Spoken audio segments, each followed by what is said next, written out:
All right, guys. Hey, y'all know I promise when I say I'm going to do something, I am going to do it. Listen, guys, we are live in Vegas. We made it. Y'all got, I had a rough flight. Y'all know y'all got to check me, kind of help me get it together now. We had a rough flight getting here and it was late. It was late picking me up. It was late dropping me off. Y'all already know. I thought, hey, I had to check and see who was actually in the pilot seat. You know what I'm saying? I thought I was dealing with some of my people. Well, he probably was, but we don't know. But listen, guys, we are live here at UNLV in the studio. Steve Harvey, I'm behind the desk. I'm behind the desk, but we finally made it. Hey, guys, sorry that we are late. We apologize for the delay, but delayed is not denied, okay? We just got here in Vegas. Hey, like I said, the plane was late picking me up. It was late dropping me off. Hey, but we are always right on time because somebody out there need to hear what we got to talk about today. All right, so I have this amazing guest here. Oh, and let me tell y'all too, I had another guest because y'all saw the flyer, but we can't deal with our people. What the mess, dude? Didn't even give me a phone call. You know what I'm saying? I'm going through the same thing in California, but guess what? The show gonna go on if I'm just talking to you at the beach myself, okay? Show got to go on. It don't even matter who's on here or not, because God is going. Listen, God is the antidote to everything, and He has a cure to all things. And our cure today is Mr. Lucius Thompson. All right, this is my boy right here. Let me tell you something. I was like, listen, I just met him a couple weeks ago on the telephone here, but he was so excited about coming and giving you his testimony. I know somebody out here is going to be encouraged by what he has to say because, hey, don't sweat small beginnings because you never know where somebody starts, but you better keep your eye on them because you got to see where they finish, okay? Y'all saw my quote today. Steve Harvey be having me on point, y'all. So y'all better listen. You know what I'm saying? A career is something that you do. All right. But when you got a calling, we got to go get it. All right. And so this is my calling. So I done took my vacation and came to Vegas, honey. I'm all up in Vegas. Listen, but I'm gonna win some money and then I come get you too. Okay. I'm going with you. You going with I'm me, going with you. Lucius? I know that's right. So we're gonna just chop it up. We got an hour to chop it up, guys. You coming for a show. So we're gonna give you a show, just some good conversation that's gonna help you get to your next level. You know what I'm saying? But listen, if you would like to be the Antidote show to come where you are, don't hesitate. Email me at the antidote show at Yahoo or call me at 678-468-9487.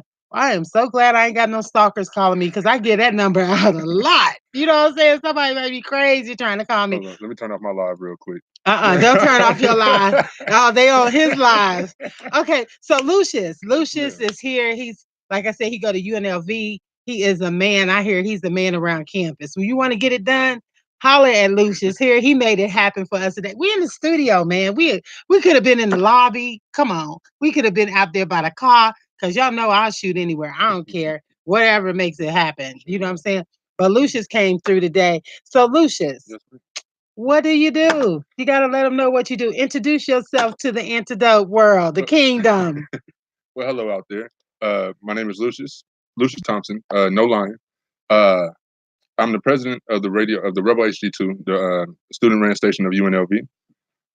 I've been here for about 3 years now, and we're trying to raise unity and also make it more enjoyable while you're here in school. You know what I mean? And also promote and premiere new artists, local artists.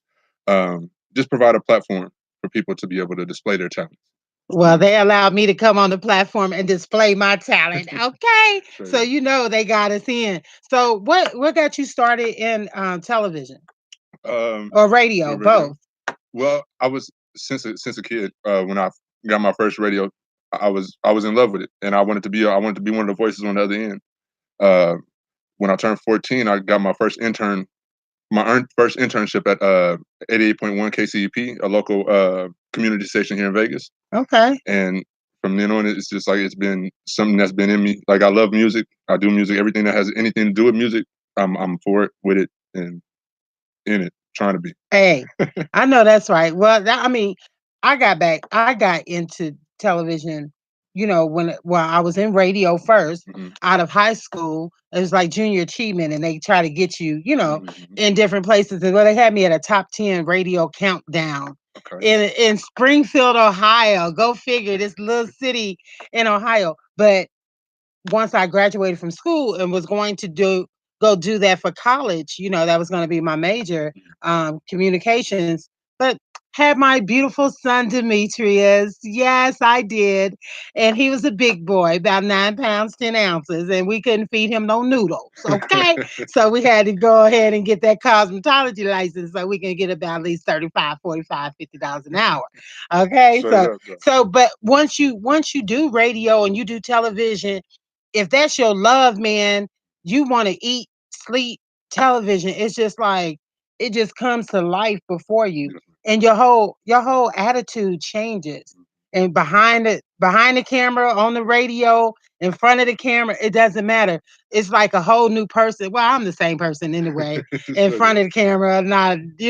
But however, when you have that love for something, you got to go get it. You know what I'm saying? It becomes more of a lifestyle than a hobby or something like that, you know? Yes, ma'am. And then you gotta sometimes you gotta bogart your way through. Like there's with lack of a better term to use to say it, but I mean sometimes doors won't get open, so you got to go through and just kick them down. What There's you nothing wrong. say? Just don't come in flip flops. Right. You don't want to break no ankles or nothing. There's something wrong. so, but how did you get started? I know you, Uh, it was like one of your dreams as a mhm. kid and everything. What really got you started in radio? What got me here is I came on as a guest of a on another show called The Takeover, Hmm. and I was on a hook for somebody who was premiering their song, and they wanted us to come in the studio for an interview with them. So I came in, and I just I told the host at the time that she needed a co-host. You Hmm. know, Oh, I you mean, just told I her just she told her needed. she needed a co-host. That's right. Get You in know, there. and Take it back by force. yes, man. And at first, she thought I was playing. I told her I could get guests and bring guests through and everything for her. And she thought I was playing until I showed up, and I had guests with me, and then I just stayed consistently. The name of the show was called The Takeover, Oh and wow. I took over. Hey, that's what I'm talking about. So But yeah. you said a word that I really love, and that's Hmm. called consistent. Hmm. We have to stay consistent in what we're doing, or people are not going to take you Yes, serious. ma'am.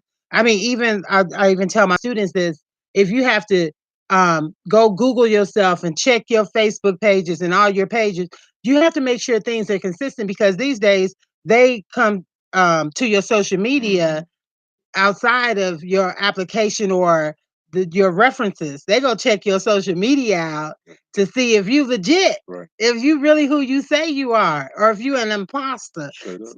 Got a lot of imposters out there. They trying to be like Shelby, Yes, ma'am. trying to be like me. So what are your goals in this business? What are your goals? What are you wanting to do with this, or where do you want it to take you? Well, one of the main things for me is I just I want to create what I needed growing up, what I wish I had, the avenues and the platforms, the opportunities and possibilities that are available now. I wish I would have had them then, Hmm. And one of another big thing is community. Hmm. I feel like we're we're at a point, and it's not even just not at a point now. Like it's been where we like to try and fix every problem everywhere else in the world, and we just people out here still in the streets with no place to live and sleep. You know what I mean? So like I don't want to just talk about the issues no more. It's now coming to a point where it's either do something about it or just shut up.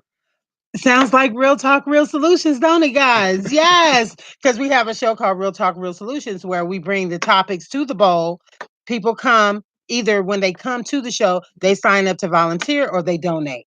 And whatever we have a conversation about, we go out and do that. Okay. As with those volunteers. So it's either helping somebody get a place to stay, feed them, clothe them, whatever we do. So he sounds like he needs to be a part of Real Talk, Real Solutions, guys. So Man, we can make a solution because I mean it's different.